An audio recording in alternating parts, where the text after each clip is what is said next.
And I will pray in the language of heaven, because Chukwukika Biama is in control of all that we have been doing and will continue to do until Biafra is restored and all the suffering indigenous populations in the damnable zoological republic are set free. Chineke nna nke pụrụ ihe niile Chukwukika Biama onye na-efuwe n'aja aha nsọ ya mma mgbe niile. Onye ọbụla na ya na-achị eluigwe n'ụwa na-agba akaebe ịhụnanya gị na ebere gị amara gị n'ọmịiko gị ebe ndị gị na-eze ebede ngọzi. Anyị wee na-etoghị agbanyeghị atụmatụ ọjọọ niile nke ndị iro. Iwe nye anyị ndụ ala nke dị n'uwere n'ụbọchị nke taa. Anyị wee na-asị na ịja mma niile otu niile dịrị aha nsọ gị. Onye ọ bụ naanị aka ike niile na ọ gbadara aka ya. Anyị wee na-akpọku gị na-asị gị na nke ọma anyị ga-ekele gị, nke ọjọọ ma anyị kelee gị. Anyị wee na-aja gị mma, wee na-eto gị, wee na-asọpụrụ gị n'isi ụmụ gị niile bụ ndị ikwu wee ezu oku mgbe a kpọrọ ha ka ha wee chekwaa ala nsọ gị bụ Biafra onye nwe m na Chineke na ihe n'ikwuru anyị nkwa na o mekataghị ka ndị iro wee were ala nsọ Biafra onye nwe m na Chineke na nke bi n'igwe. Agbanyeghị atụmatụ ọjọọ niile nke ndị iro ma ndị na-agba mgbọgba ebe niile dị iche iche onye nwe m na Chineke nna ihere bụ nke niile etu a n'ụbọchị nke taa. Anyị wee na-eto gị, wee na-asị onye nwe anyị na Chineke nna nke pụrụ m ihe niile. Onye ọ bụ naanị ya na-azọpụta, onye ọ bụ naanị ya bụ okwu ya niile bụ ihe na amen. Anyị wee na-asị ezi ebube dị ngọzi na ọtụtụ na ịja mma na nsọpụrụ site n'ebighị ebi ma ruo n'ebighị ebi. Ise ise ise.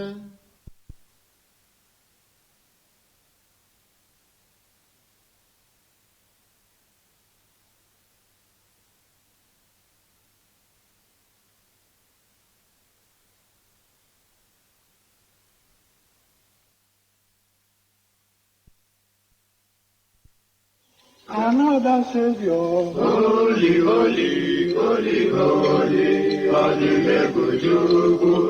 another Savior, holy, holy, holy, holy.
Hello, thank you for joining us this morning, afternoon, and night, depending on where you are joining from. Welcome to Sunrise on Radio Biafra 102.1 FM. My name is Sochima Mbanali, and it is an absolute pleasure to be with you here every morning on Radio Biafra from 5 a.m. until 7 a.m. Here we seek to conscientize, here we seek to motivate, here we seek to entertain. This is Sunrise, and we are streaming live on Facebook. We are streaming live on our various Facebook apps like Radio Biafra, as well as Radio Biafra Motherland. You can also download our various apps, such as Radio Biafra and IPOB Community Radio. You can join us by visiting our website on ipob.org and radiobiafra.co.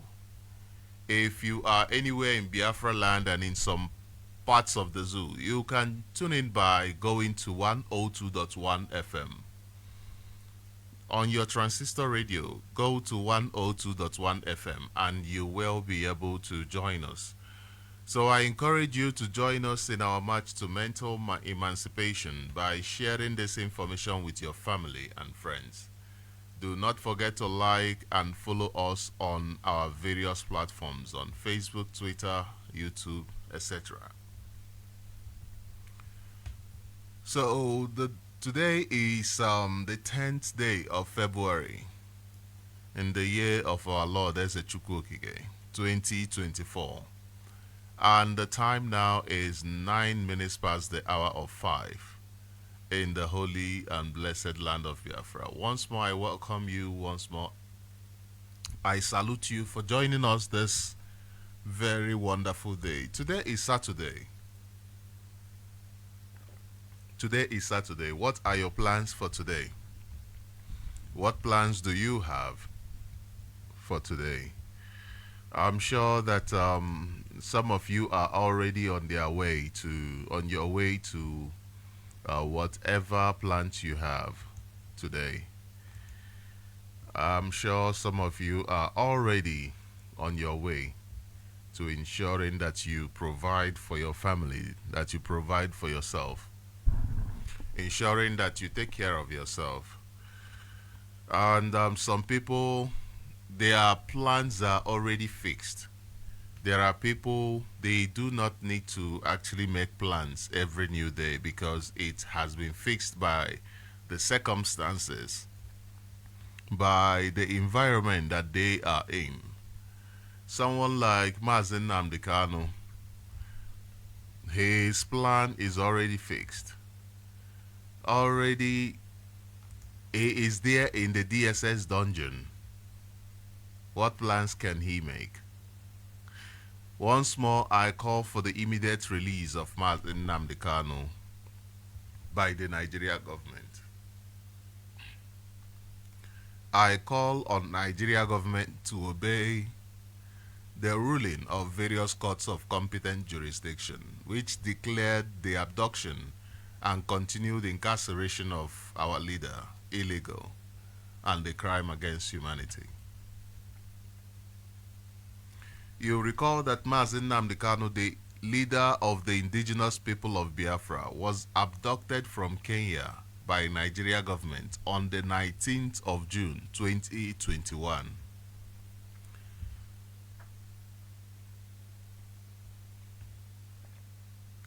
Mazen Nnamdi Kanu was tortured in Kenya for 8 days, after which he was forcefully brought into Nigeria, and since then, he has been unlawfully held in the DSS dungeon in Abuja. Excuse me.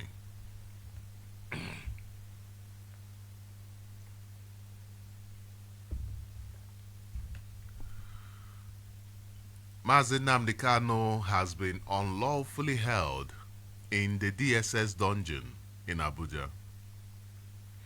On the 20th of July 2022, the United Nations Working Group on Arbitrary Detention declared that the extraordinary rendition of Mazen Nnamdi Kanu is a violation of International Human Rights Convention. and also ordered his immediate and unconditional release. It is such a shame that Nigeria government has continued to snub this opinion, just like they have done to rulings of various courts in Nigeria that discharged and acquitted Mazi Nnamdi Kanu. Instead of obeying this pronouncement, this judgment, they have pursued every effort to inflict severe physical and psychological torture on Mazi Nnamdi Kanu. Now, the story of Mazi Nnamdi Kanu goes way back than 2021. You will recall that the same government tried to assassinate Mazi Nnamdi Kanu on the 14th day of September 2017, despite the case of Mazi Nnamdi Kanu being in their own court. Mazi Nnamdi Kanu was supposed to appear in their own court just few hours later. And before that, they went to assassinate him.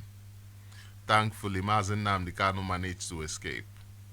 But the Nigeria government ended up killing at least 28 people in his home. And they did not end it there. They didn't end it there. The Zoo government now trailed him to Kenya, where they abducted him in 2021.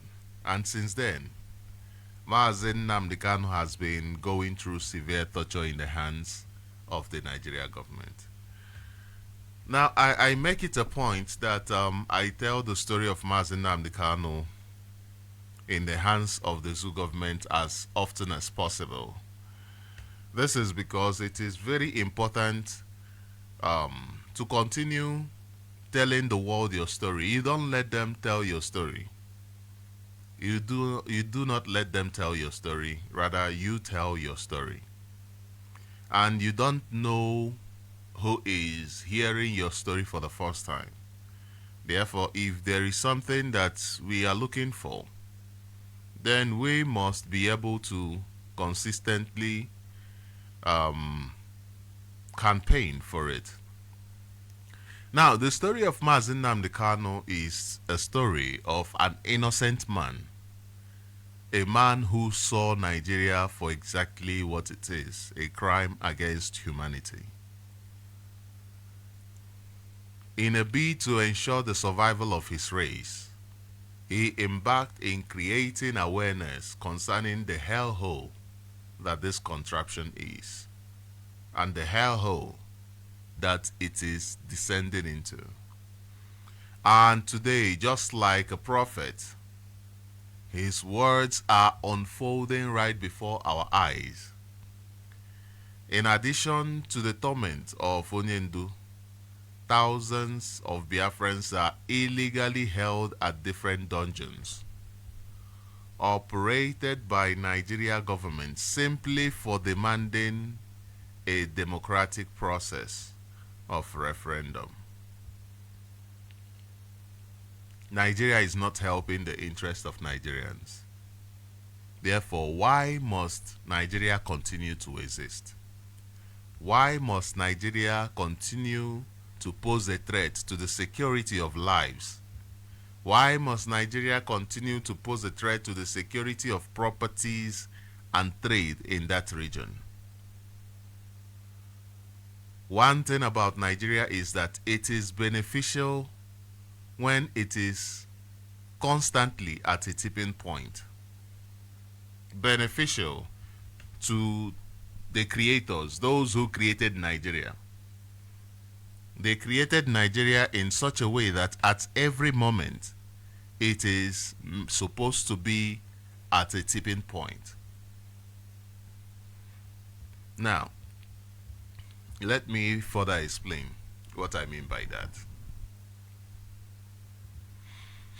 The way of operation of the Nigerian entity is to make the people uncomfortable that is a criteria of operation for the Nigerian state, to make Nigerians uncomfortable, and at the same time to keep Nigeria stable. I don't know if you are following what I mean. To make Nigeria uncomfortable, that is, every single time there will always the case will always be so bad at that moment in time that you are asking yourself, why are people really continuing in this contraption? Why is it that people are still hung up in this contraption? For instance, in 1960, if you compare the state of affairs of Nigeria in 1960 to today, you see that, yes, you say 1960 was better, right?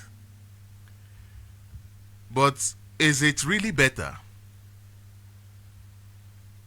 Is it really better? Because if you go back to 1960, you find out that the state of affairs of Nigeria in 1960 was also at a tipping point, at the worst, when you compare Nigeria to other countries, other places.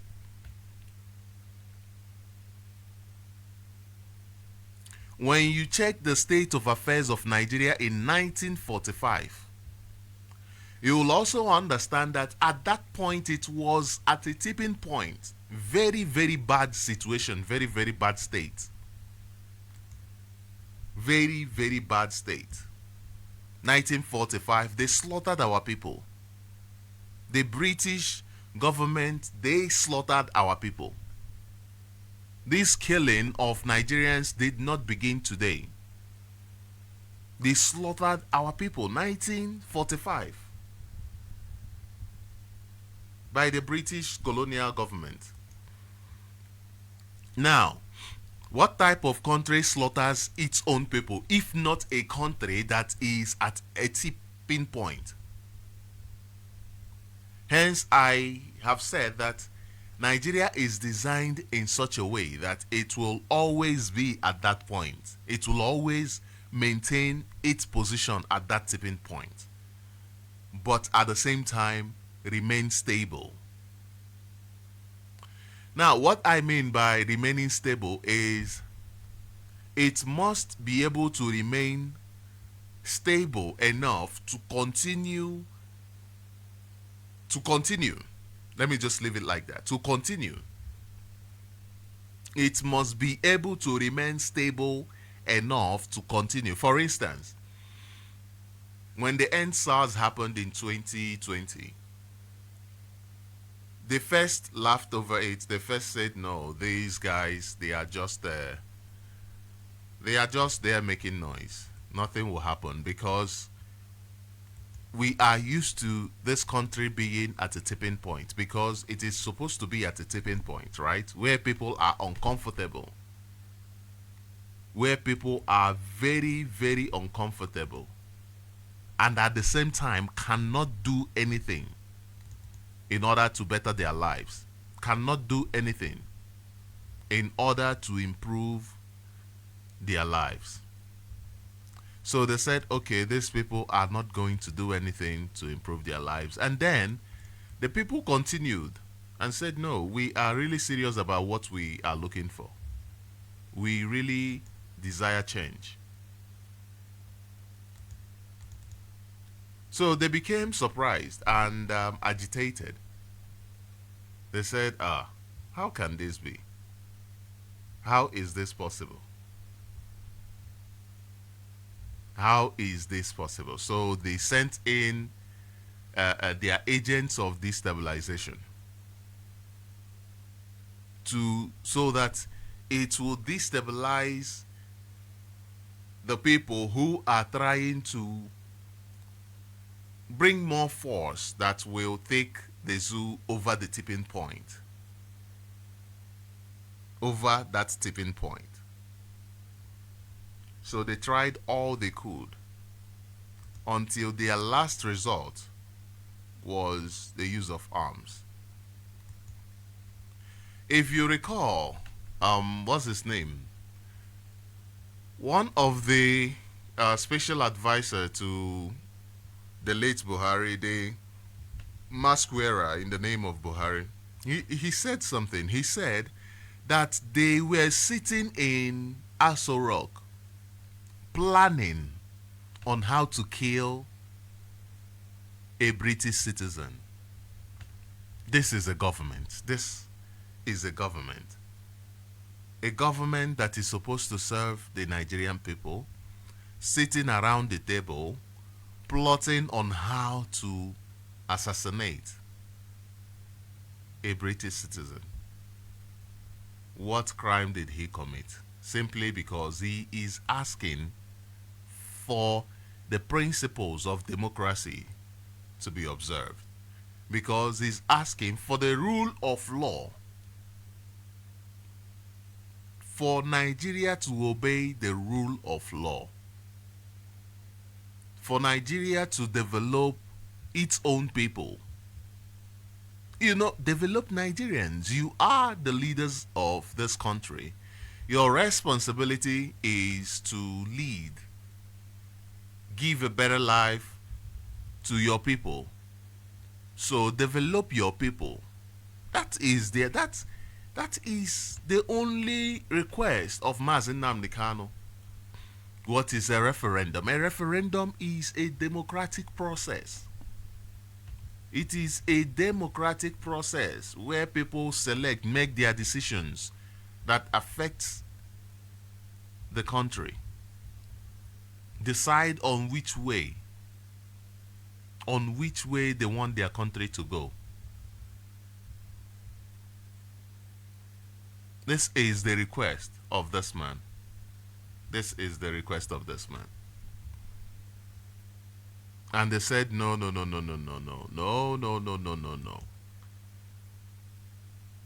Sat down, and they have no shame. They have no shame. They sat down to discuss on how to assassinate this man. And then, when they could not assassinate him, they decided to abduct him. And this is something this man is not ashamed to come out and talk about. He is not ashamed to come out and talk about it. Because they understand the policy of Nigeria. They understand that Nigeria must be kept at an edge.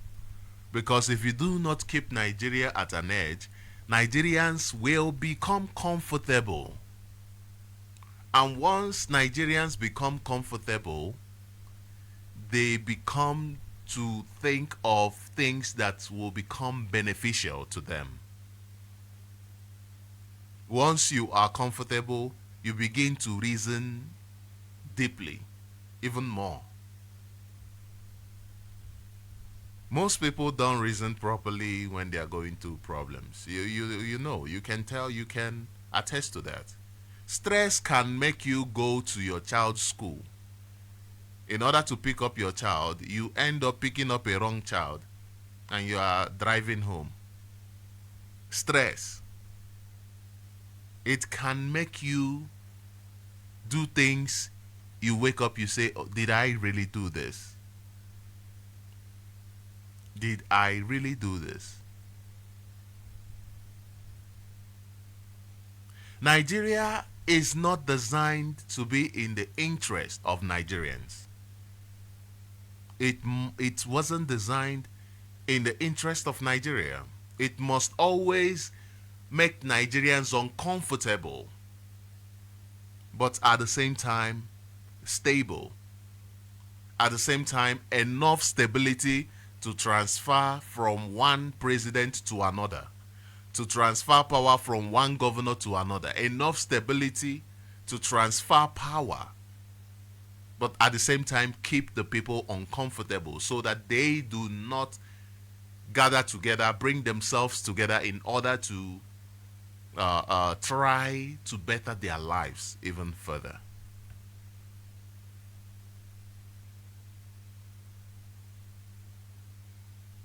So, but the point is,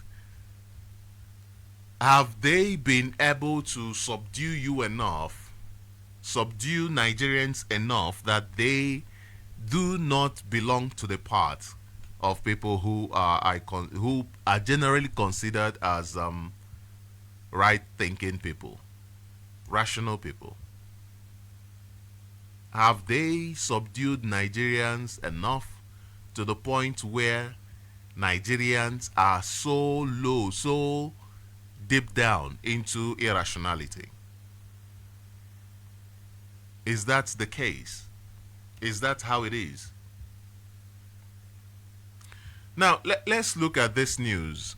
This is from the Gazette. It says, Nigerians suffering one of worst post-independence economic crisis under Tinubu. Amnesty International. One of worst post-independence economic crisis under Tinubu. Amnesty International. Now let me read this a bit. It says, Amnesty International has lamented skyrocketing inflation in Nigeria, saying citizens are suffering one of the worst post-independence economic crisis under President Bola Tinubu. The human rights organization raised the alarm over the increasing cost of living. Remember, like I said, you must be kept uncomfortable. Must. It is the way it is supposed to be. That is, for them, it is in the way it's supposed to be. Let me leave it at that. You are supposed to be kept uncomfortable. You are supposed to be kept uncomfortable so that you continue to be irrational and unreasonable. It says, Nigeria's sky-high inflation has sharply increased the cost of living. Millions of people are increasingly unable to meet the cost of education. Okay, let me take this back a bit. It says the human rights organization raised the alarm over the increasing cost of living that have left many citizens unable to meet basic needs under President Bola Tinubu's watch in a series of tweets on Friday. Now, basic needs, you understand what basic needs is, isn't it? Basic things that you can't do without. These are not your normal wants. These are not your normal wants. These are the things that you need as a human being.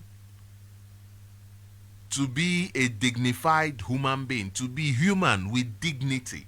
This is what you need. Remember that slavery takes away your dignity. Remember. This is why Nigeria is a modern day slave farm. Remember that the effort of slavery is to take away your dignity. Now, what are they subjecting you to again? They are taking off every vestige of dignity that you have. When they raise inflation to the point where you are struggling with your basic need, they are stripping away dignity from you. The same thing that slavery did. It is what they are doing today. The problem we have is that so many of us think that slavery ended. Slavery never ended. Slavery never ended. What happened was that just like everything, when you get a phone now, like for instance Nokia, when Nokia started, I remember the Nokia I first used, this long Nokia, can't remember the name. It's wonderful, very strong, like a rock. If you stone somebody with that Nokia, the person will understand. That's very powerful Nokia. But they had to keep reforming. They had to keep advancing. Because change is something that is constant. Change is something that is constant. You cannot say, oh, I don't want change. Anytime you say you don't want change, you are simply opening up yourself for change that you have no control over. Change that you cannot influence. Change that you cannot direct. You do not have a determination. You do not have the power to control the direction of the change. When you say things must remain the way they are. So now, slavery only changed. They were able to modernize it and call it a different name. Colonialism. Remember that it is the same slave masters that are colonial masters. They shifted from taking individuals to build their land to taking over the whole land, that is colonizing the entire land. And somebody can say, but we are not in that era right now. That it is not a state of colonialism anymore. No, it is. What happened is that the time of calling it colonialism changed and it became another thing, neocolonialism. It became neocolonialism.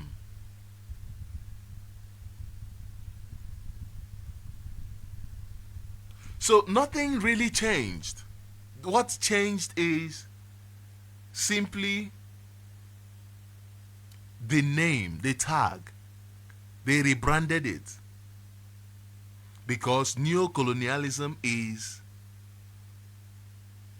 the continuation or reimposition of imperialist rule by a state over another state that is supposed to be independent.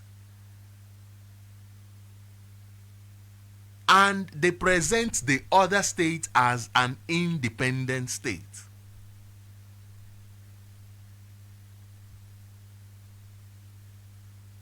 They tell you that formal colonization has come to an end and now there is neocolonialism.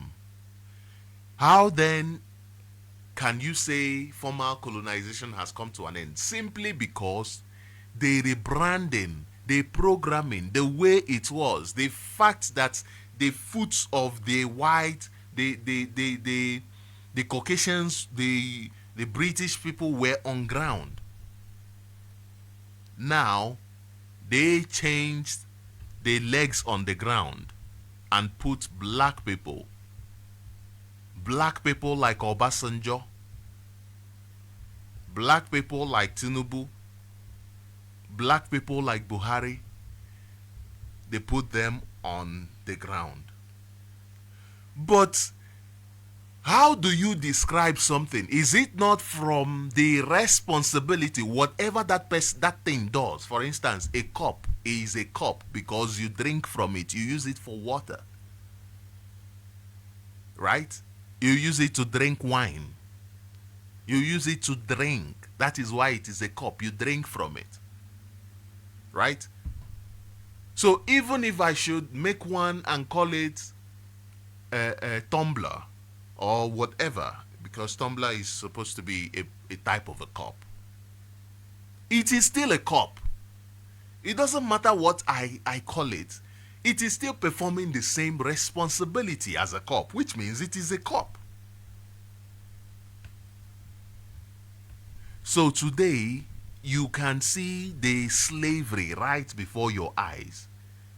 Your basic needs, things that you need as a human being, things that it doesn't matter, whatever. These are things that these are natural. Nature has made sure that you are supposed to have these things to survive as a human being.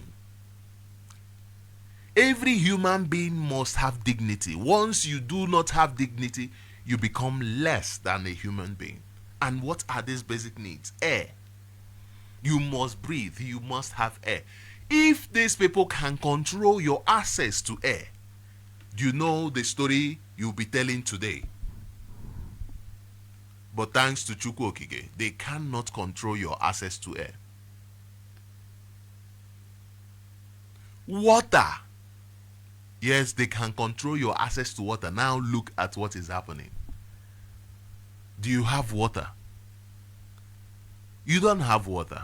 The water you have in the zoo is dug close to the pit. They suck away. The water from the suck away, when it goes into the ground, you know how water spreads on the ground. It spreads. It spreads across that house, the whole compound. It spreads. Your neighbor's own is spreading too. Every other, they are spreading. And then you are drinking water just dug next to it. Contaminated water. Because your government have refused you your basic need, something that you need to survive. They have refused you shelter. They do not provide housing for you. Do you know that your government is supposed to provide housing for you? It is their responsibility, their job, to give you housing. Because it is a basic need. Basic, you know what basic is? The starting point. What you cannot do without. The first progression. You know your government is supposed to provide you with a house, a place to sleep.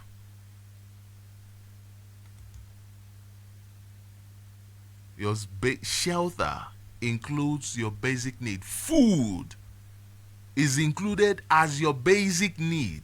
And today, you can't even afford to buy food. Your government has refused to make food available to you. Even when food was sent by some international organizations, what did they do? They shared it amongst themselves. They shared it amongst themselves. Just to make sure that you are continually, perpetually held as a slave. And when you started agitating and protesting at NSAS, they now opened up all the warehouse where the food they kept there have already expired, and they said to you, come, we found food here, we found food there, come. What is the difference between 18, let's not say, because America declared slave trade was first declared stoppage in early 18th century, early 17th century, sorry. 1804 thereabout. That was when America, 1804, I'm not sure. I stand to be corrected. So let's talk about slavery that occurred from 14 something. That occurred for around 400 years. How is it any different from what you are going through now? Today, it is only because it has been rebranded. It has been repackaged. It has been repackaged. Now there is no chain physically,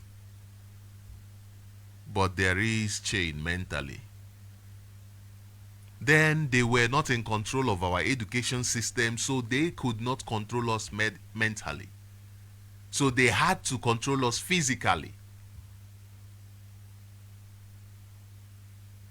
And when they successfully took over our education system, they now said there is no point controlling them physically because we have gotten them mentally. We have programmed them as slaves. Now we don't need to force them, we program them as slaves.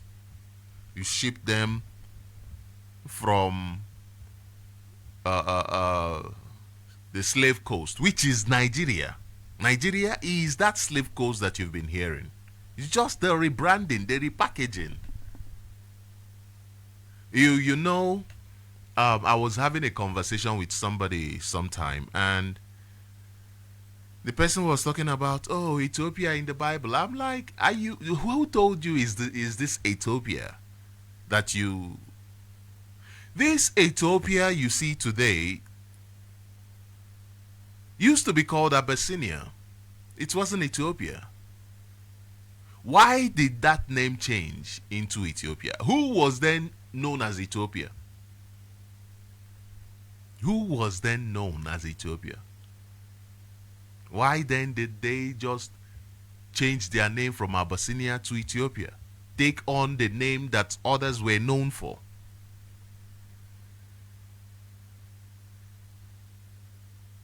Because when you change things, and some people do not go to research, go back to history, they become confused.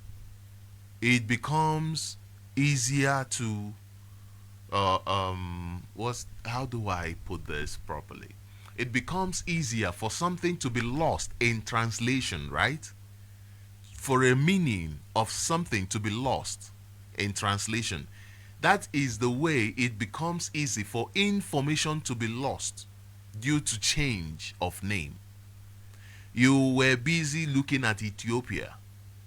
The history of Ethiopia that you read, the one of the ancient, where Africans were referred to as Ethiopians, where Ethiopia meaning the black skin, according to those who named them Ethiopia, which refers to Africa, and today a particular part that used to be called Abyssinia is now answering Ethiopia, so that when they are talking about that history, you think it is Abyssinia that they are talking about. Oh, Ethiopian Enoch. And somebody is thinking, oh, and it is true. They say the Bible, first of all, was in Ethiopia. Ethiopians first had the Bible. And you asking yourself, who discovered printing press? The machine that was used to print that Bible, they said they discovered in Ethiopia. Who discovered it? Did Ethiopia discover it? The answer is no. When was this printing press discovered? When was it discovered? How then is it possible that Bible was already in Ethiopia before printing press was discovered? When you start asking these questions, you start finding inconsistencies. But that is a conversation for another day. So, this report from Gazette says that the Nigeria sky-high inflation has sharply increased the cost of living. Millions of people are increasingly unable to meet the cost of education, food, and health care. Your basic needs. And this is one of the worst economic crises in the country's post-independence, Amnesty International said. Amnesty International said. Now, let me take you to another news as we go ahead with our program today, so that we get to understand exactly how bad it is. So many people in Nigeria, that is the problem. They do not want to know. They don't want to know. Do you know why? Because they are slaves who are now not comfortable, they are not comfortable, but they have given up hope. You know, during slavery, there are those slaves those house niggers, those ones that are under the table. When the food falls, they pick up. They are lower than their dogs, but they are comfortable because they are no more sleeping outside. They are no more sleeping under the snow, right? They are now inside. They feel special. You must first of all give up hope before you are remolded into a state that is lesser than an animal. You must first give up hope. That is why giving up hope is the worst thing that can ever happen to anybody. The worst thing to happen to any man or any woman is to lose hope. That is the worst thing that can happen to anybody. And today it feels like Nigerians are defeated. Nigeria is not helping the interest of Nigeria. Look at the level of inflation in Nigeria. The cost of petrol has increased in ways that is just insane. Ways that are just insane. Let me find out how much was the liter of petrol during the time of Jonathan. Let me check.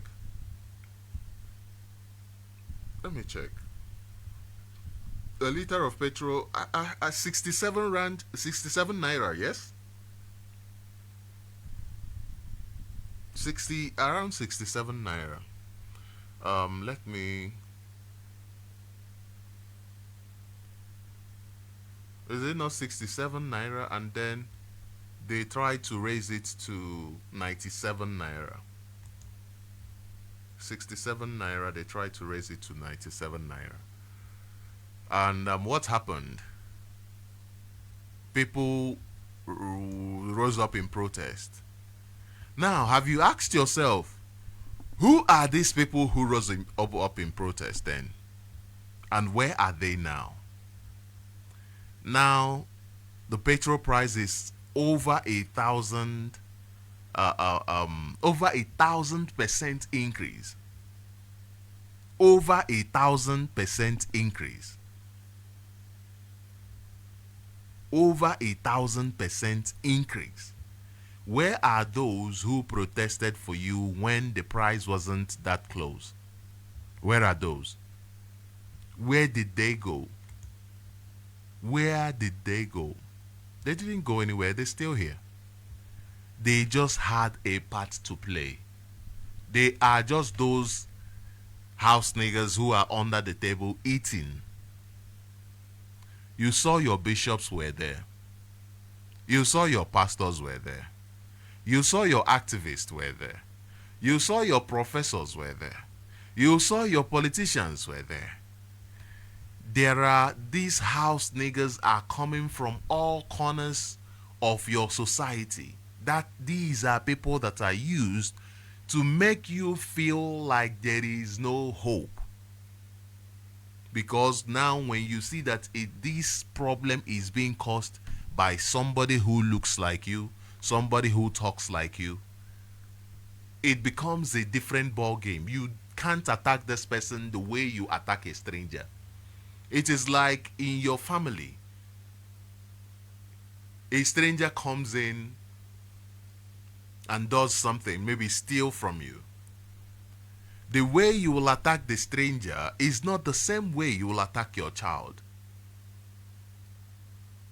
The way you will handle the situation with a stranger will not be the same way you will handle with your child.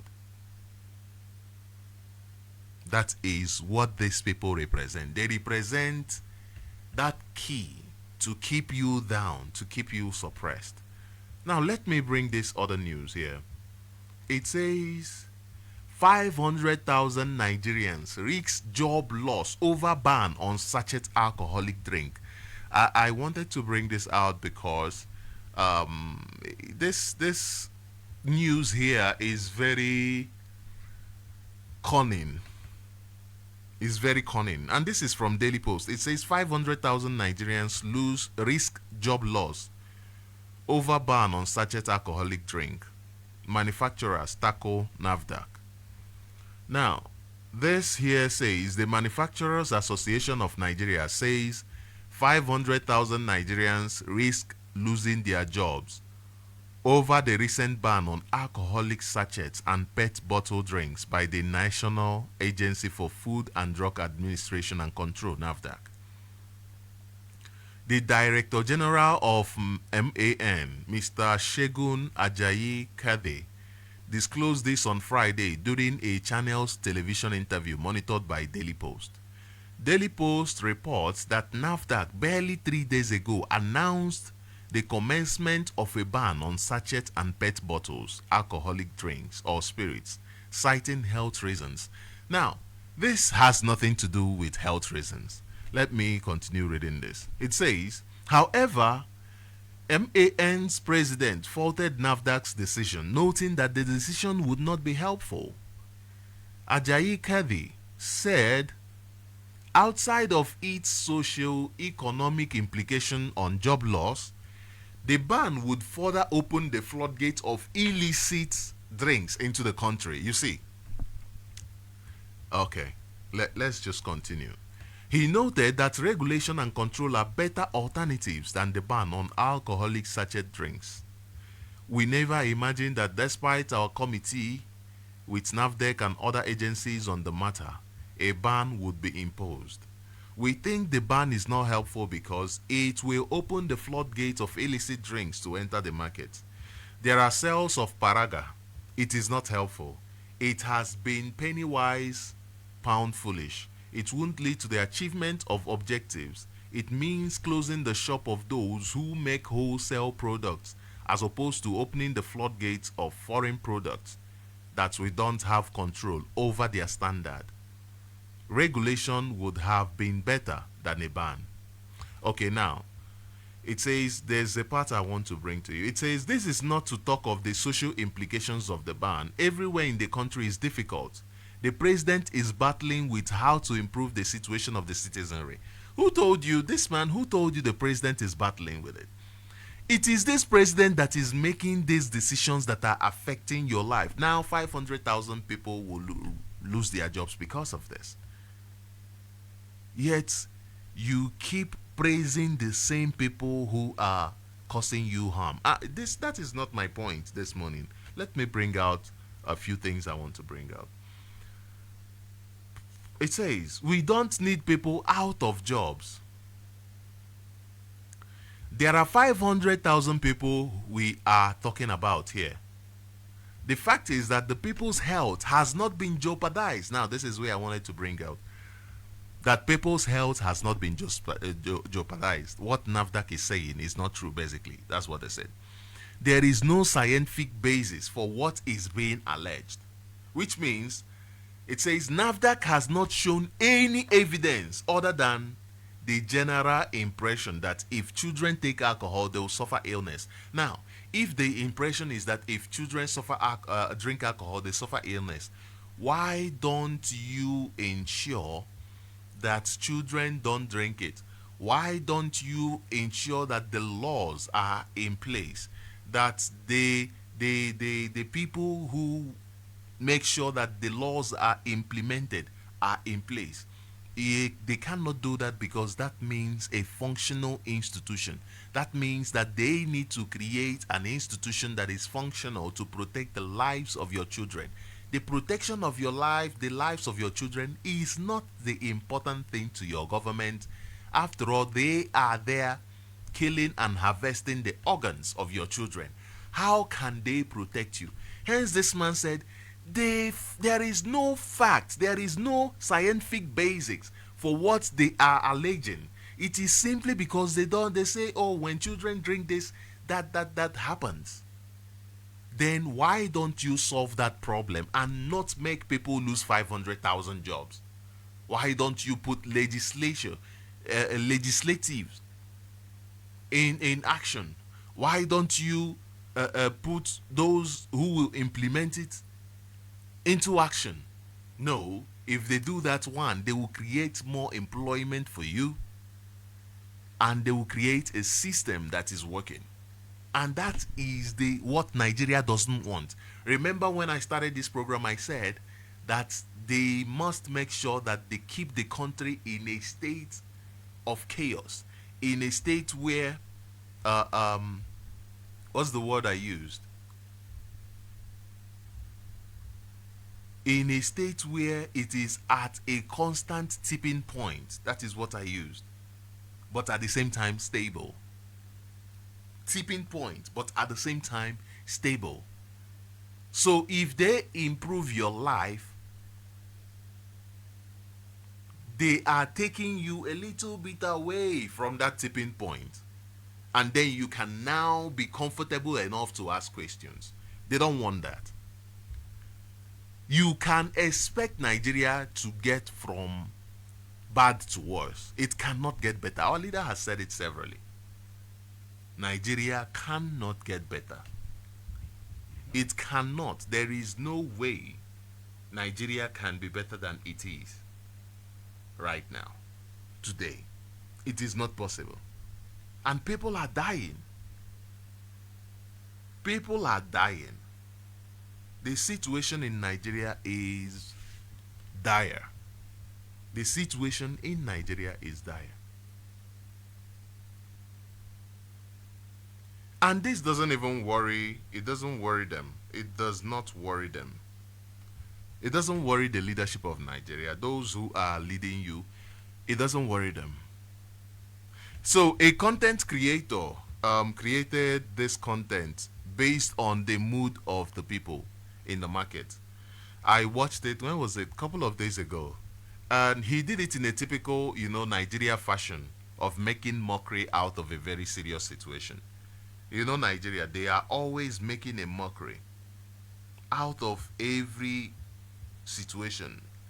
Even hopeless situation, they try to make a joke out of it. And therefore, people lose the information that is supposed to be communicated and how important it is for them to all really understand the information that is being sold out there.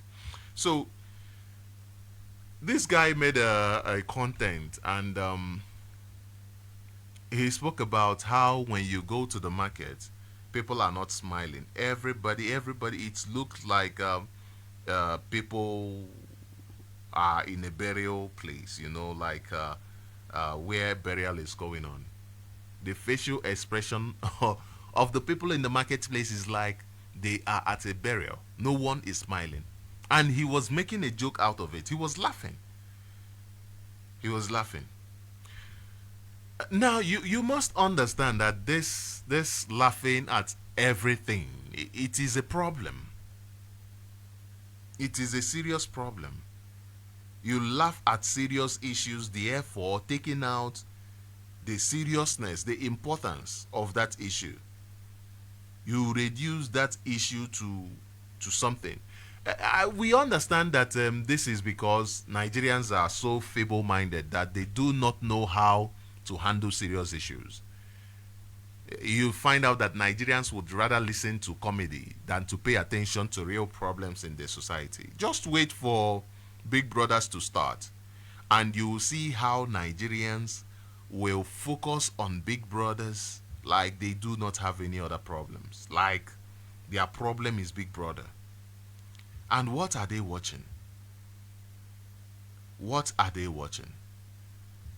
They are simply watching others in a house doing nothing. Just doing nothing. Because that gives them comfort. It takes them away from the problem that they are facing. So this guy made a video talking about how people are so serious in the marketplace and nobody is laughing and all of that. And how dire the information is supposed to be about how dire the situation in Nigeria is and how people are greatly affected. How people are greatly affected. But is he selling the information properly? That's the question. Is he selling it properly? The answer is no. I don't think so. I don't think so. However, the point I'm trying to make is that things are so bad. You have to build yourself. You have to build your environment. You have to build your society. Because things can only get worse. But it can get better if you choose to do something. If you choose to do something, then things can get better. There is another news I want to read here. And this has to do with us. This has to do with us. This says Enugu community protests government's plan to establish cattle ranch for herders nearly 8 years after massacre by militia. I will open up the line as soon as we have talked about this. I will open up the line so that we can have a conversation about the crazy things happening in the zoo. And before we do that, let me play this clip. Let me play this video for you. This is those who their family and friends are in government. Today they are crying because nobody is spared. Nobody is spared. And this is the problem black people always have. It is, I see it as wickedness rather than for you to look at things in a rational way, a rational perspective. You become too emotional, forgetting that there is tomorrow. When Tinubu was campaigning, there are people, Emiloko, today what is happening? I'll come back to the news of the Enugu community. Let me play this so you see how bad the situation is. Let me play this clip for you. Country, please, if government work, if they cannot protest, we Yaloja, we go open our nyash, we go open our breast, we go protest. Too much stubbornness, too much for this country. For before you win, we go suffer. The stubbornness is too much. Please, Madam, find solution for this things. It's too much. Gary 2,000 naira. Since when my father bought me, I did not buy 1,000 naira pence of Gary. There's selling is 2,000 naira now. It's too much. The savannah is too much. Even the rice, the Rika one rice up to 1,200 naira. For what reason? It's too much, to buy meat. With the, even the commerce are dry rice up. Two fish for Chicago, 1,200 naira. 3 of pieces of it. It's too much. Sanuwa, Baba we Sanuwa, Boda we Sanuwa, Yayipo Ejo, Sanuwa ti poju, Ebi Pawa, Edesakwe Yaja Nigeria Yanja. So this woman complaining about how expensive things are. Let's listen to somebody else. Emiloko don't hungry Nigeria now. Tell Nigeria say no more Emiloko. No more Emiloko. Now hungry remain for Nigeria now. Nigeria is hunger. Nigeria is hunger. This man, the thing wey make this man talk today, he don red. He say wait for one month. Dem go die for one place. Dem go kill us. Hunger dey kill Nigeria. Everything down. But you said that time saying that Yoruba man go make it help am. You know say na mumu. But you support Jagaba that time. Especially the Yorubas, we are not really proud of him again. I'm from Osun State. My name is Babatunde. I'm from Osun State. What Tinubu did to all of us in this country, it's just like they don't have plans for us. The things are going wrongly every day by day. In Osun State, they are dying, crying. There's a lot of. No more Emiloko. Emiloko don't die. So these are people who were supporting the government, shouting Emiloko, and the rest of them. Today they are saying no more Emiloko. We have learned our lesson, but they, believe you me, they haven't learned. Yes, they have not learned. They have not. They have not learned. You know something about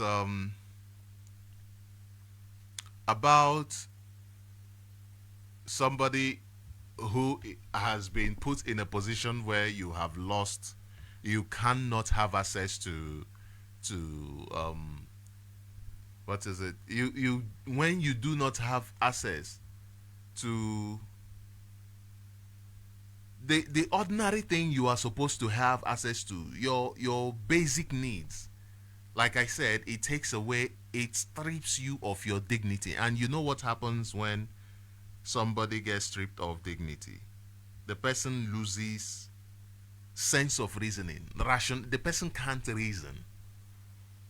When we say the person can't reason, it seems like we're talking about a mad person. No. You will see the person as a human being, as a functional, somebody that is functional, but you don't know that the person is not functional. You see the person as somebody who can learn lessons, but that person has gone way past learning lessons. For instance, look at Nigerians. This problem did not start today. Every time they get riled up by some sect of politicians, you still see them jump up. You still see them jump up. It's so amazing. Today, people are playing soccer, and Nigerians are still trying to distract themselves using soccer.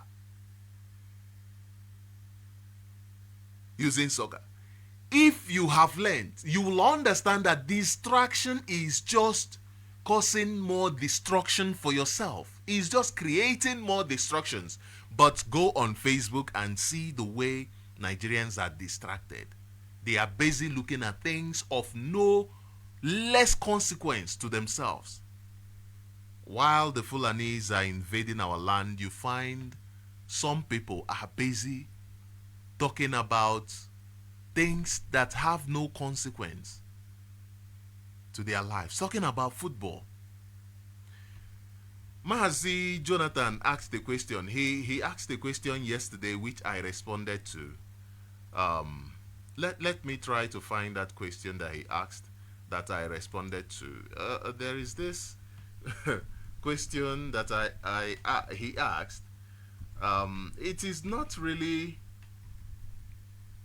something that we do not know. We see it happening all the time. I just retweeted it and what is it called? Yeah, on my wall I retweeted it and then I added my answer. He said, why is it that when it comes to football, Nigeria no longer selects players based on quota system? Rather, they select the best, even if all come from one tribe, and nobody complains. Nobody complains that all these footballers are coming from one tribe. And my response is that because Nigeria knows how to exploit Nigerians. They know that Nigerians are unthinking. They don't think right now. They know. If not, how can somebody support Tinubu? How can somebody with brain, somebody with blood going through their veins, support the dead Buhari? How can somebody with blood running through their veins see what is happening? The loss of jobs, the loss of properties, the loss of lives, and you are still there doing nothing. Doing nothing, absolutely nothing.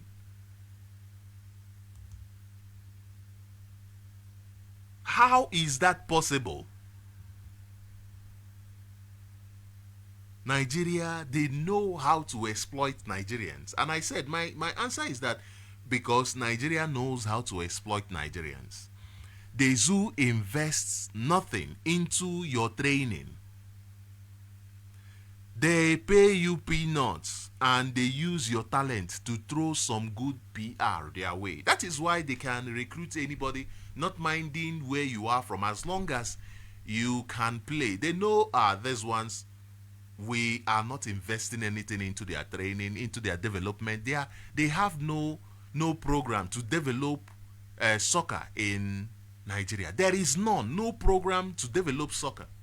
No soccer institutions, quality that is developed by the state or funding that at least, okay, let's say the states have no capacity to build such, at least let them give funding to individuals, to private companies, let's not say individuals, to companies who are building such. No. They invest absolutely nothing into your training. Even the field that you train as a child, you lack the necessities to train. The stadiums are not there. They are not functional. The infrastructures are not there. The football itself is not there. You have to most times maybe bring, as kids, kids will use anything to play soccer. And then they pay you peanuts when they even recruit you. You have struggled all your life and gotten yourself to a position where they now recognize you. They take you and they still pay you peanuts. They pay you peanuts. And they now use your talent in order to promote, to throw a good PR their way. Public relations. Hey, Niger, and people are there. Niger, giant of Africa. Because you struggled to get yourself to where you are.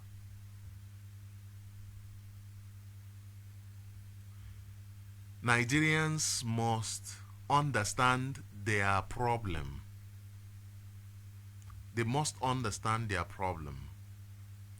My reason for being here today is to encourage you, to encourage any Nigerian that will come across this, to say the place where you are facing, the things that you have been looking at,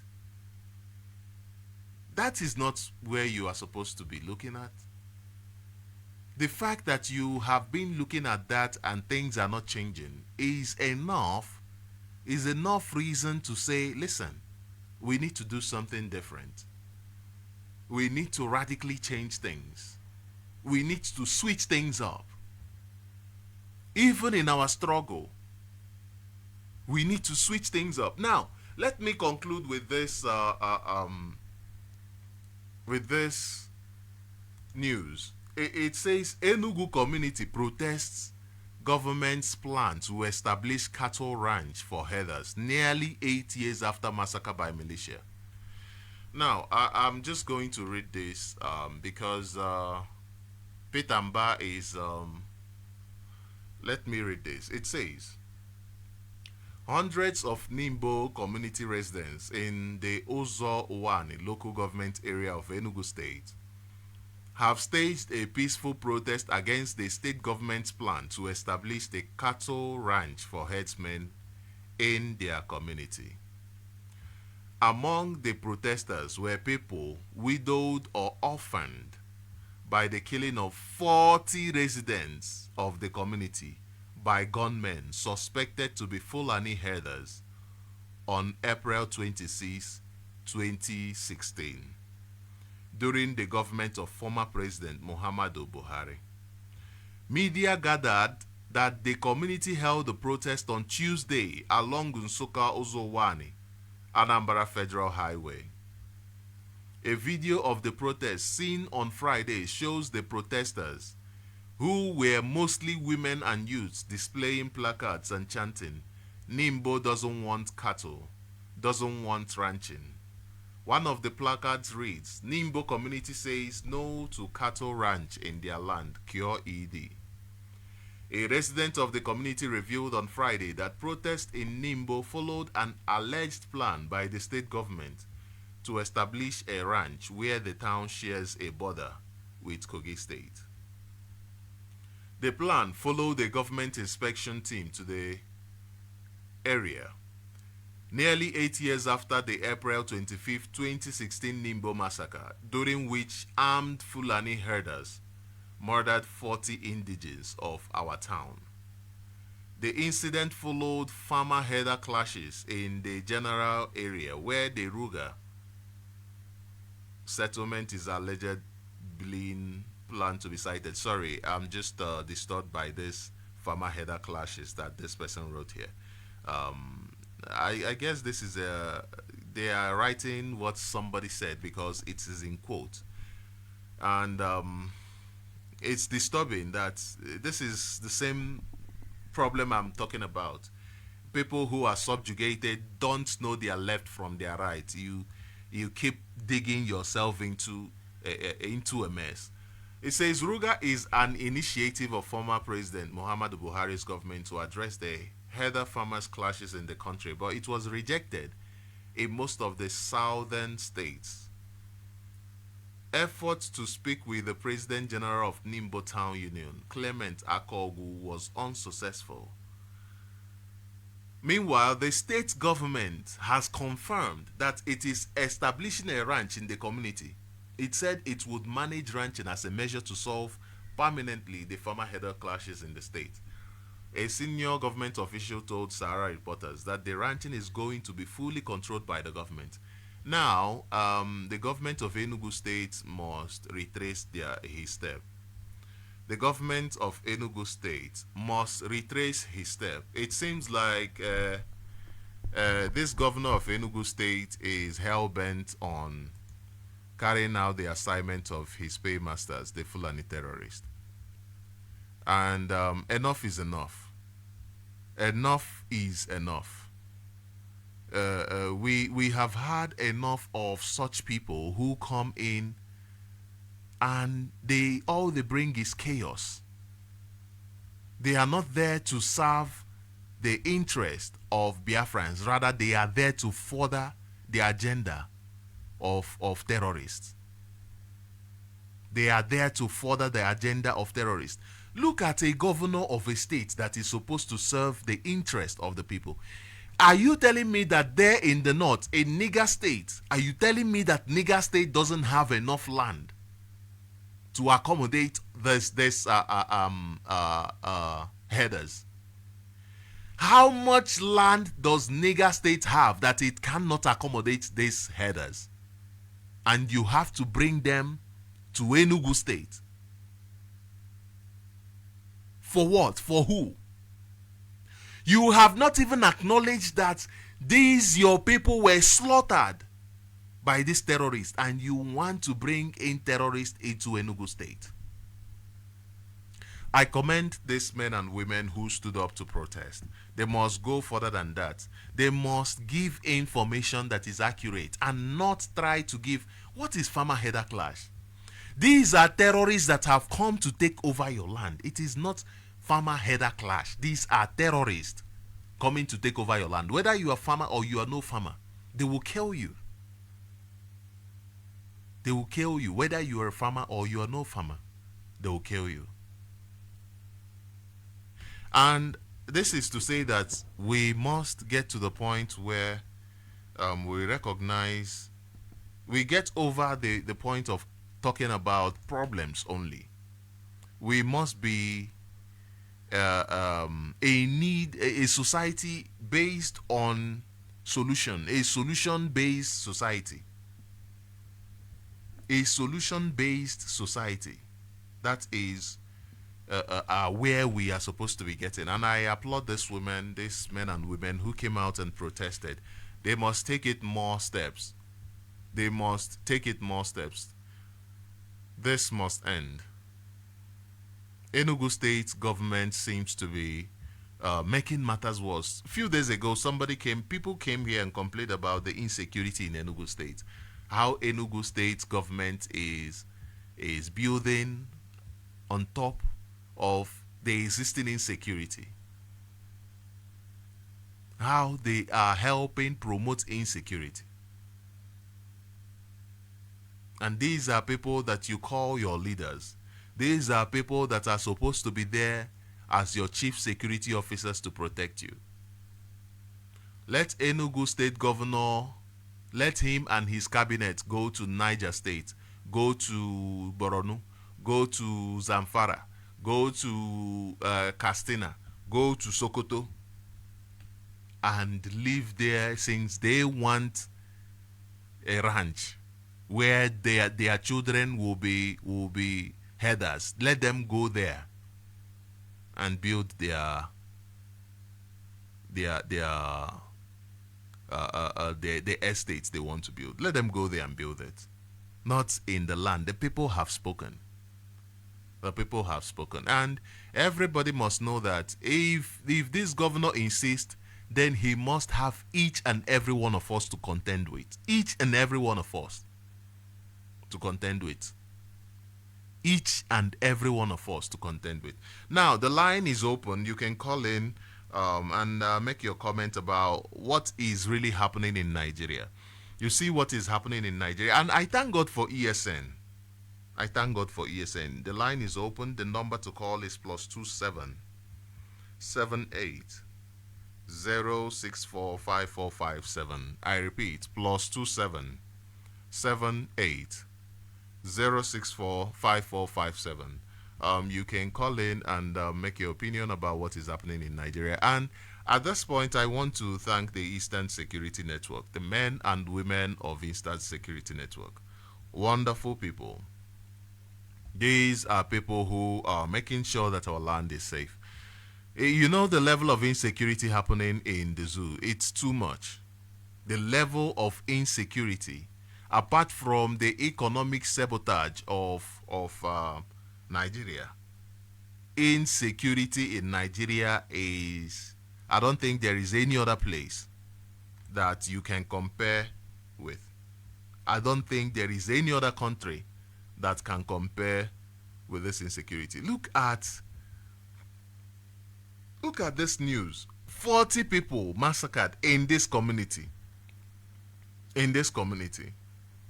Yet, Enugu State governor is talking about still bringing them in.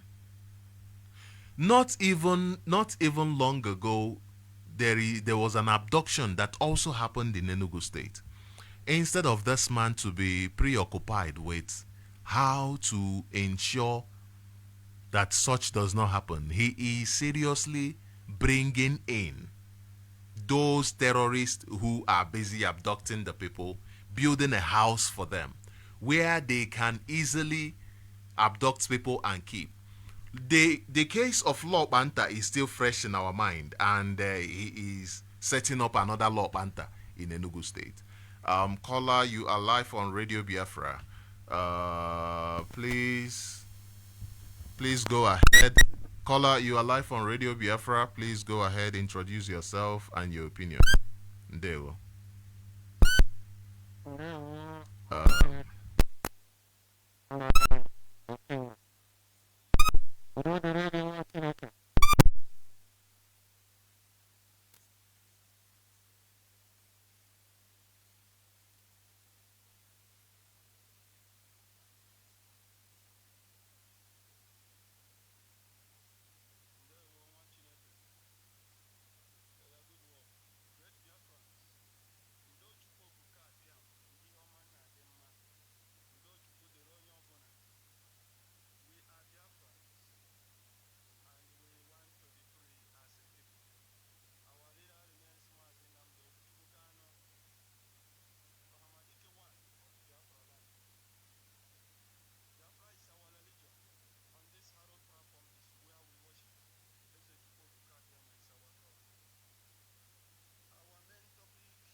No, not emotionally.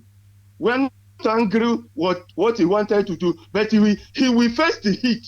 He started by trying to solve what he can never, telling us that he wanted to sit at home by force. That everybody should come out, and that one did not go well with him. He now trying to bring something to try to praise their slave masters. People should come out and say something. All the Igbes in Enugu, all the people, religious leaders in Enugu, go and talk to that man. That man. We will destroy that thing he wanted us to do. We will do it if they don't take time. We have been following these people the way our leader told us to come down, to make Biafra land peaceful. That is why these people are committing all this evil. We look on and keep quiet, thinking, oh God who created Mazi Nnamdi as a peaceful leader. We are not like Mazi Nnamdi Kanu. And I want people to think this. Let us not every time we talk, we must push everything to our leader. Our leader have done his best to show us the way. So somebody, does it mean that nobody in Biafra land that something, does it mean somebody cannot come out and create somebody who, if they make it come, we go to that government house, all of us will die there once and for all. Does it mean that we cannot create such thing? And these people no, we never touch them. If we touch them, we know that that we retreat their step. Mazi, we don't come and do all the good ones, support ESN, and try and train yourself hard. Only us can stop this evil. Only us. Nobody will stop it for us. Only us can say enough is enough. So support ESN, no matter. We are not against anybody. We are not against any tribe. We are against the injustice. Look at our leader. He defeated them from head to toes. And they are using that to suppress. They always used our fathers to suppress Mazi Nnamdi Kanu. And everybody keep quiet. No, we will not keep quiet anymore. Great Biafran, stay together with our DOS. Remember, the will of DOS is the Mazi Nnamdi Kanu will. Don't allow the evil ones to confuse you. We are winning the war, and we must separate ourselves from this destiny destroyer called Zoological Republic of Animal Kingdom called Nigeria. Remove emotionally talk from your brain. We are different people. We are not Nigerian. Nigeria does not want us from day one. So it's better we say enough is enough. Thank you, Mazi, for your good work. May Elohim bless all the good ones who are doing the needful. Thank you very much. I appreciate your contribution. Thank you. Unfortunately, in the beginning, it was I think I had pressed somewhere, and then it went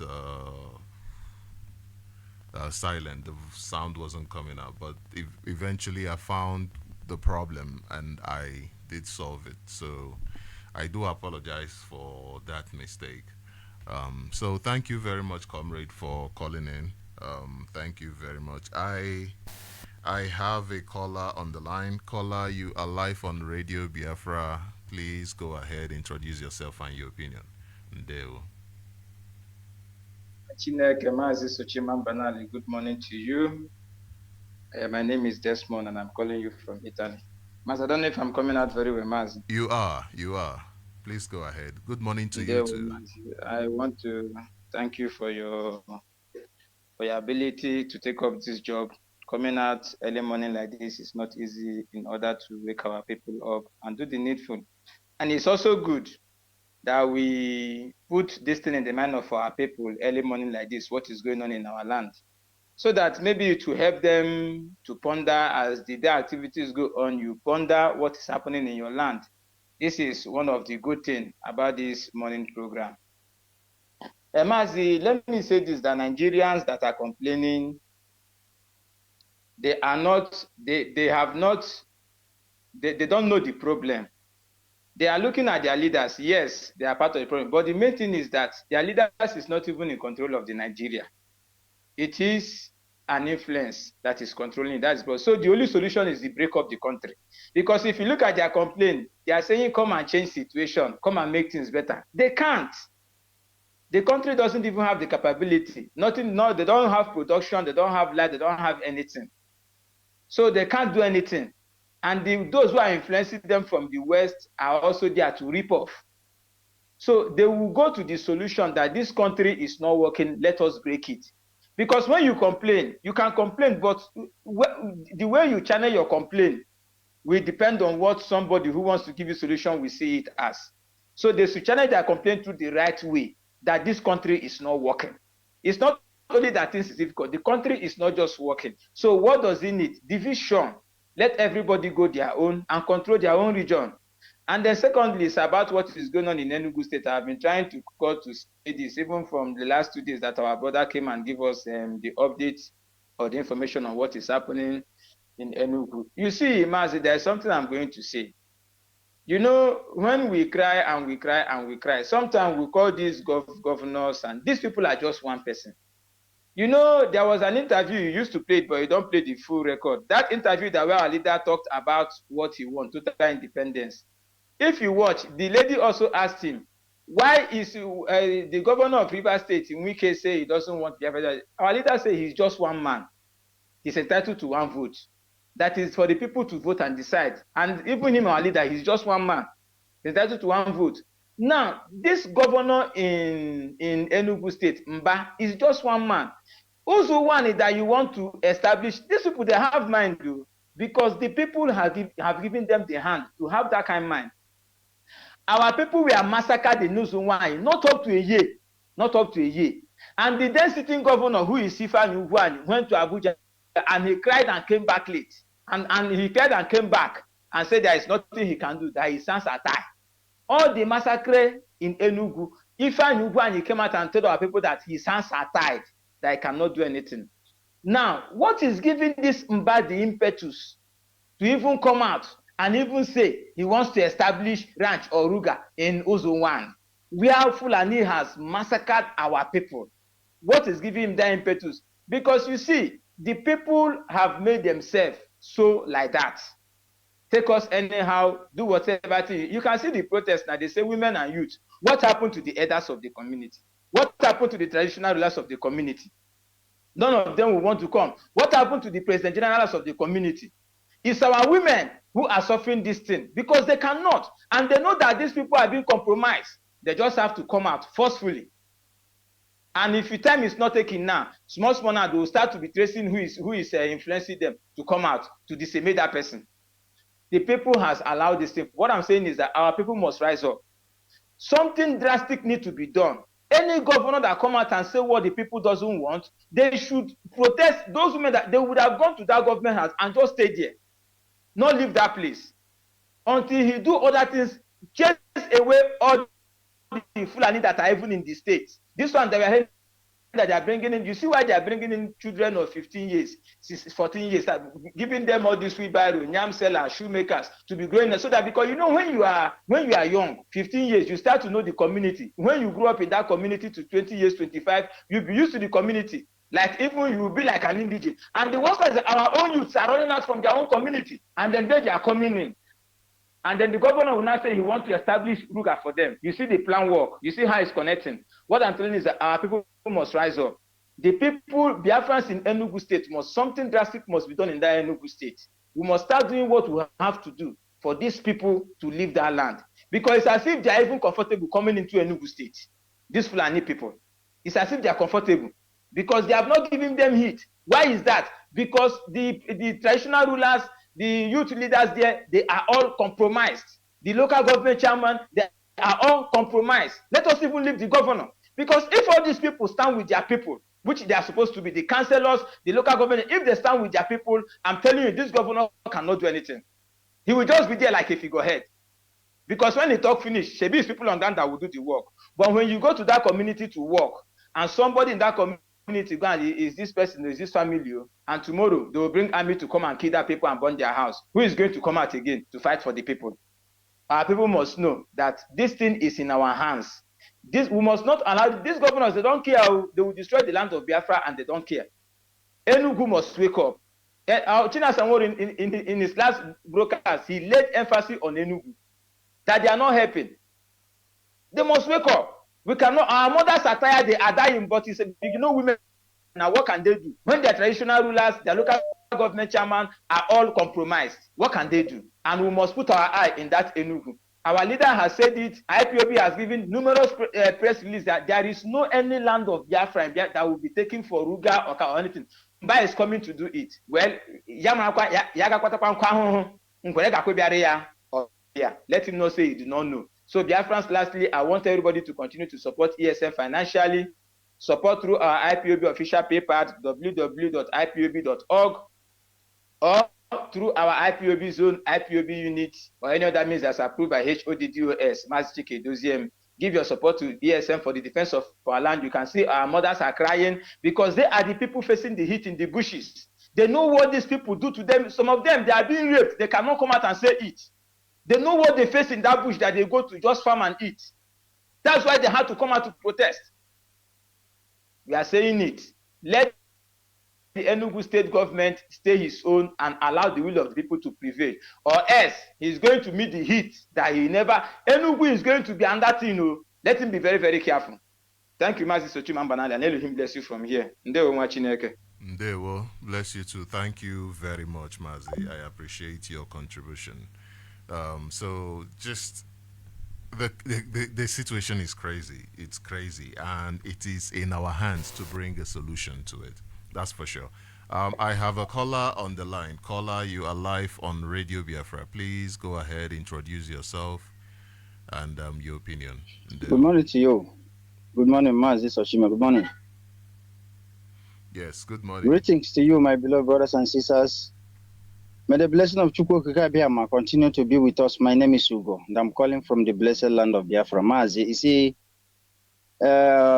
these evil people that is fulfilling evil mission in our land, we are telling them that we can never be silent over this, and this generation can never be off in condemning their evil activities. Anyone in our land who is planning to give Fulani a portion of land is making himself or herself the enemy of the people. Peter and December, you registered your administration with the death of innocent citizens of Enugu State when you are trying to do what you are not supposed to do. Though you are listening to the evil God's fathers. But we are telling you, you are not sensible more than Ifan Ugwanyu, who came and behaved like a woman. He did not kill anybody. They warned him. They said an old man warned him when he was trying to intervene when it comes to IPOB. I want to tell you that if you are a governor in our land, you better do the right thing. You are imitating other people like LSOT. Why can't you imitate LSOT to the last? You are imitating him in tax. LSOT in Abia State is working seriously, is fixing about which some people prove. They pretend as if Abba is unrepairable. But he came and is fixing every corner in Abba. He is now making a provision for tax. Like yesterday, Mazi, you talk about somebody, one of our brother, you asked one of our brother about e-ticket. I want to tell you that what our brother said yesterday is truth. But if Peter and Dubisemba is aware of e-ticket, among all the whole ticket, he just mentioned that yesterday, e-ticket, which is electronic, he is the one that said, I want this, I don't want manual ticket any longer. So that all the money will be coming to my pocket.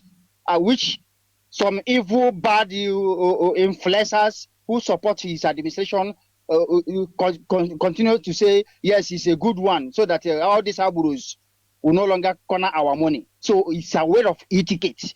And the e-ticket is on in Abia State. But I commend LSOT for establishing that. I want to say, if you want to imitate anybody, imitate that person today. Do you imitating LSOT by giving Fulani's land? LSOT, is he giving Fulani land or chasing Fulani out of our land? These people that is going from one community, killing innocent people. Look at the whole Enugu state. Fulani took over everywhere, and you are contemplating, you are thinking how to give them another portion of land so that they will take over more. Anybody that is giving these people land, any community, any Igwe, you are making yourself an enemy of the people. This is a simple truth. You better restrain yourself. You better withdraw from these activities of these evil killers who are going from one place to another to kill innocent citizens. And they think they have arrived. They think they have the power and go scot-free. We are telling them that whatever you do today definitely will come to you. Look at the destruction that is facing Nigeria. This is a word of our leader, Mazi Nnamdi Kanu. Mazi, what is happening in Nigeria is a cause from Nnamdi Kanu, a savior of our own time. Said, as you continue to hold Biafra, Nigeria will suffer destruction, spiritually and physically. People did not understand that. I still remind them yesterday in their evil local radio station that the whole continued detention of our innocent leader, Nigeria can never breathe in. Yes, everybody is lamenting. Those well-meaning people who recognize the truth, they are reminding the evil leaders that the detention of our leader, Mazi Nnamdi Kanu, is the beginning of Nigerian destruction. He said Somalia will be more better than Nigeria. Our leader said simple truth. He mentioned what these evil leaders are doing, how they are benefiting, which other people, they are now coming to realize that truth. And I asked them, what is the difference between what you said now and what Nnamdi Kanu said 5 to 6 years ago? Yes. So all these people that is coming to power in Igbo land, you better look very, very well. Look at the Fulanis, look at the Yorubas. They are protecting their own. If you come there, though many of you say that Norway born Kailaba, like after Obiano killed all our brothers and sisters, he went to America. But we are telling all of you that whatever you do today, you get end it here by saying, no, these people is not welcome in our land. It's not good for you to give them any bit of portion of land in our land. Don't give them opportunity for that. If you are doing it, you are listening to your evil masters, and listening to evil masters means destruction. Check the activities of those who become governor before you in Enugu. Yes, somebody who campaigned for you said that you will do well because he himself did well. He did not give full and portion of land. You know that person. You better repent. Mazi, thank you so much. Thank you very much, Mazi. Thank you very much. And this is where we bring this program to an end. Thank you for everybody who has been part of this program, and to everybody who called in, everybody who commented on Facebook. I am looking at the comments on Facebook, and thank you all very much for being part of this program, for every single person who shared, everybody who is working assiduously towards the restoration of Biafra. I say thank you. To the Eastern Security Network, I say thank you to all of you. To men and women of the Directorate of States, I say a big thank you to all of you.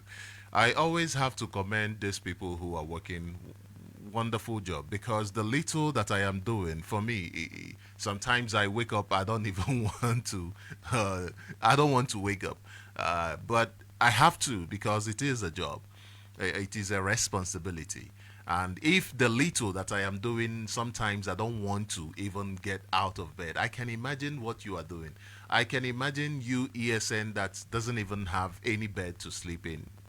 I can imagine you, ESN, that is walking for 3 hours, walks for 3 hours, over 3 hours, just to get to a destination, and also work. Now, you can imagine what these people are going through for years. According to Mazichina Saworu, some of them haven't even seen their family for years. Some of them haven't seen their family for years. I mean, the people are sacrificing for this struggle. People are sacrificing for your freedom. What are you doing for your freedom? So today, I want you to go out there, support Eastern Security Network. Support Eastern Security Network. People are doing the job. And make sure that you keep your head up, because you're a Biafran. Keep your head up, because you are a Biafran. This is where we'll bring this program to an end. Thank you very much for being part of this program. Thank you very much, and do have a wonderful, wonderful day. Endeavor. I did no wrong. That was my afternoon. Not proven yes, they cannot do that. Did I commit any crime? The answer is no. I condemn. Okay. You will be constitution of this world. I did no wrong. That was my afternoon. Not proven yes, they cannot do that. Did I commit any crime? The answer is no. I condemn. Okay. You will be constitution of this world. I did no wrong. That was my afternoon.